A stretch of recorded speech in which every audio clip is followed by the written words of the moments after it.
Hello friend, welcome to IR J Kumar education watch and learn. आप देख रहे हैं करंट इकोनॉमी डेली एनालिसिस, जिसे प्रेजेंट कर रहा हूं मैं जैनेंद्र कुमार। आज का हमारा जो टॉपिक है वो है प्रधानमंत्री गरीब कल्याण योजना यानी कोविड-19 के लिए राहत पैकेज। दोस्तों, करंट इकोनॉमी डेली एनालिसिस के अंतर्गत जिन टॉपिक्स का चयन किया जाता है वो UPSC, state PSC, UGC, net, JRF, SSC, UP triple SC, bank PO और अन्य कॉम्पिटिटिव एग्जामिनेशन के लिए बहुत ही महत्वपूर्ण होते हैं। साथ ही साथ सामान्य ज्ञान और सामान्य जानकारी के लिए भी ये वीडियो बहुत ही लाभकारी है। यह है मेरे बारे में। दोस्तों, अगर अभी तक आपने चैनल सब्सक्राइब नहीं किया है तो अभी उसे कर लें ताकि हमारी लेटेस्ट वीडियो की नोटिफिकेशन आप तक आसानी से पहुंच सके। तो आइए शुरू करते हैं। You watching AIR J Kumar Education. Watch and learn. दोस्तों, प्रधानमंत्री गरीब कल्याण योजना का मुख्य उद्देश्य कोरोना वायरस यानी कोविड-19 के विरुद्ध लड़ाई में गरीबों की मदद करना है। इसके लिए अभी हाल ही में केंद्रीय वित्त मंत्री निर्मला सीतारमण जी ने 1.70 लाख करोड़ रुपए की घोषणा की है। दोस्तों, प्रधानमंत्री गरीब कल्याण योजना के तहत दो तरह की योजनाओं को संचालित किया जा रहा है, जिसमें से एक है स्वास्थ्य कर्मियों के लिए बीमा योजना और दूसरी है पीएम गरीब कल्याण अन्न योजना। स्वास्थ्य कर्मियों के लिए बीमा योजना सरकार द्वारा की गई घोषणा के अनुसार सरकारी अस्पतालों और स्वास्थ्य केंद्रों में कोरोना वायरस से लड़ने वाले स्वास्थ्य कर्मियों के लिए बीमा योजना शुरू की जाएगी। इस बीमा योजना के तहत सफाई कर्मचारी, वार्ड बॉय, नर्स, आशा कार्यकर्ता, सहायक स्वास्थ्य कर्मी, टेक्नीशियन, डॉक्टर, विशेषज्ञ, अन्य स्वास्थ्य कार्यकर्ता आदि सभी को शामिल किया गया है। चाहे वो सफाई कर्मचारी हो, स्टाफ हो या वहां के कर्मचारी हो, वार्ड बॉय हो, नर्स हो, यानी कि हर एक व्यक्ति जो कोरोना वायरस के विरुद्ध लड़ाई लड़ रहे जो हमारे स्वास्थ्य कर्मी हैं, उनके लिए, उन सभी के लिए बीमा योजना है। इस योजना की खास बात यह है कि कोविड-19 के मरीजों का इलाज करते समय यदि स्वास्थ्य कर्मियों की दुर्घटना हो जाती है, जैसा कि अभी हाल ही में कई जगहों पे देखने के लिए मिला है, उन पे पत्थर फेंके गए या उन पे हमला किया गया या ऐसी कई घटनाएं होती हैं, या हॉस्पिटल के अंदर नर्सों के साथ, डॉक्टर्स के साथ या अन्य जो हॉस्पिटल कर रहे हैं, यदि इलाज के दौरान, यहाँ पे एक बात नोट करने वाली है कि कोविड-19 के मरीजों के इलाज के दौरान यदि दुर्घटना होती है तो उन्हें 50 लाख रुपए का मुआवजा दिया जाएगा। और ये जो सेवा है सभी स्वास्थ्य केंद्रों और वेलनेस सेंटर, चाहे वो राज्य के हों या केंद्र के हों, उन सभी के लिए लागू है। और दोस्तों, देश भर में जो महामारी से लड़ रहे हैं 22 लाख स्वास्थ्य कर्मी हैं हमारे, उन सभी को इस योजना से लाभ होने वाला है। अब हम लोग बात कर लेते हैं पीएम गरीब कल्याण अन्न योजना की। दोस्तों, हमारी जो 3 मूलभूत आवश्यकताएं हैं, रोटी, कपड़ा और मकान, उसमें से जो भोजन है यानी कि रोटी, वो सबसे अहम भूमिका निभाता है, वो पहले पायदान पे है। और इसी बात को ध्यान में रखते हुए प्रधानमंत्री गरीब कल्याण अन्न योजना शुरू की जा रही है।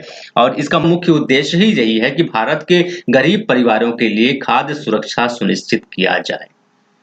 तो इस योजना के तहत भारत के लगभग 80 करोड़ व्यक्तियों को शामिल किया गया है और ये लगभग 2/3 जनसंख्या है। इसमें से प्रत्येक व्यक्ति को आगामी 3 महीने के दौरान मौजूदा निर्धारित अनाज के मुकाबले दोगुना अन्न मुफ्त दिया जाएगा। और इस योजना की एक और खास बात यह है कि उपर्युक्त सभी व्यक्तियों को प्रोटीन की पर्याप्त उपलब्धता सुनिश्चित करने के लिए आगामी 3 महीने के दौरान क्षेत्रीय प्राथमिकताओं के अनुसार प्रत्येक परिवार को मुफ्त में 1 किलो दाल भी प्रदान की जाएगी। क्योंकि दोस्तों, शरीर के निर्माण में प्रोटीन की महत्वपूर्ण भूमिका होती है, इसलिए प्रोटीन हमारे लिए बहुत ही आवश्यक है। अब हम लोग बात कर लेते हैं प्रधानमंत्री गरीब कल्याण योजना के क्या लाभ हैं। तो इससे विभिन्न तबकों को, विभिन्न वर्गों को अलग अलग तरीके से लाभ हो रहे हैं। उनको छोटे छोटे 2-3 लाइनों में हम लोग यहाँ पे समझ लेते हैं। सबसे पहले किसानों की बात कर लेते हैं। तो सरकार की घोषणा के अनुसार किसानों को 2020-21 में दे 2000 रुपए की पहली किस्त अप्रैल 2020 में ही पीएम किसान योजना के तहत खाते में डाल दी जाएगी। इसके तहत 7 करोड़ किसानों को कवर किया जाएगा। यहाँ इस बात को थोड़ा सा समझ लेते हैं कि पीएम किसान योजना के तहत किसानों के खाते में एक साल में 6000 रुपए डाले जाते हैं भारत सरकार के द्वारा। और ये जो पैसे डाले जाते हैं वो 3 किस्तों में डाले जाते हैं। यानी हर 4 महीने पे 2000 रुपए उनके खाते में डाले जाते हैं। तो जो इस योजना के तहत यानी पीएम किसान योजना के तहत जो पैसा 2020-21 में शुरू होने वाले जो वर्ष हैं उसमें देना था, उसकी जो पहली किस्त है वो अप्रैल 2020 में ही उनके खाते में डाल दी गई। इसके अलावा गरीबों को क्या लाभ होने वाला है? तो दोस्तों कुल 40 करोड़ रुपए प्रधानमंत्री जन धन योजना की महिला खाता धारकों को आगामी 3 महीनों के दौरान प्रति माह 500 रुपए की अनुग्रह राशि दी जाएगी। उसके अलावा गैस सिलेंडर पीएम गरीब कल्याण योजना के तहत आगामी 3 महीनों में 8 करोड़ गरीब परिवारों को गैस सिलेंडर मुफ्त में दिए जाएंगे। वरिष्ठ नागरिकों, विधवाओं और दिव्यांगों के लिए क्या लाभ होगा? सरकार द्वारा की गई घोषणा के अनुसार सरकार अगले 3 महीनों के दौरान भारत के लगभग 3 करोड़ वृद्ध, विधवाओं और दिव्यांग श्रेणी के लोगों को 1000 रुपया प्रदान करेगी। मनरेगा में जो काम करने वाले श्रमिक हैं, कोरोना वायरस कोविड-19 के कारण उनका सारा काम धाम ठप हो गया है, तो ऐसे में पीएम गरीब कल्याण योजना के तहत 1 अप्रैल 2020 से मनरेगा मजदूरी में 20 रुपए की बढ़ोतरी कर दी गई है। मनरेगा के तहत मजदूरी बढ़ने से प्रत्येक श्रमिक को प्रतिवर्ष 2000 रुपए का अतिरिक्त लाभ होगा। इसके तहत लगभग 62 करोड़ परिवार लाभान्वित होंगे।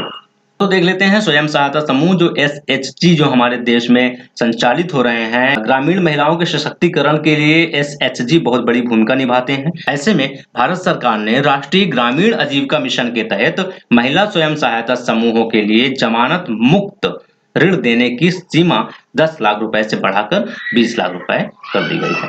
दोस्तों आपको बता दें कि जो स्वयं सहायता समूह होते हैं उनको भारत सरकार किसी भी तरीके की जमानत यानी कि जमीन, दुकान, मकान या फिर उनको कुछ भी दिखाना नहीं पड़ता, गिरवी नहीं रखना पड़ता या फिर कोई भी क्रेडिट नहीं दिखानी पड़ती। उनको ऐसे ही अपना स्वयं व्यवसाय शुरू करने के लिए भारत सरकार सहायता देती है। सहायता के लिए जो जमानत मुक्त ऋण है वो 10 लाख रुपया था अभी तक, अब उसे बढ़ाकर 20 लाख रुपया किया जाना है। तो दोस्तों प्रधानमंत्री गरीब कल्याण योजना के तहत ये सारी बातें होने वाली हैं और इनसे बहुत सारे लोगों को लाभ होने वाला है।